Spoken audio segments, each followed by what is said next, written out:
నర్సరీలో వచ్చినట్టే మన ఇంట్లో కూడా గులాబీ మొక్కలకి అన్ని పూలు పూయాలి అని అంటే నేను చెప్పిన టిప్స్ ఫాలో అవ్వండి. డెఫినెట్గా అన్ని కొమ్మలకి మొగ్గలు అయితే వస్తాయి అన్నమాట. మనము ఫస్ట్ ఆవు పేడ కానీ గేదె పేడ కానీ తీసుకొని డైరెక్ట్గా వేసుకోకూడదు అనమాట. ఎండ పెట్టుకొని బాగా ఎండిన తర్వాత అది చిన్న చిన్న ముక్కలుగా చేసుకున్న తర్వాత మొదట్లో వేసుకోవాలి.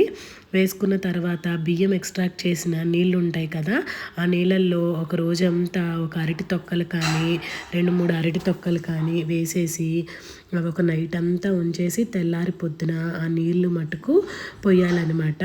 మొదటిలో పొయ్యాలి. అట్లా 10 రోజులకు ఒక్కసారి చేస్తే గులాబీ మొక్కలు చాలా చక్కగా పెరుగుతాయి అన్నమాట.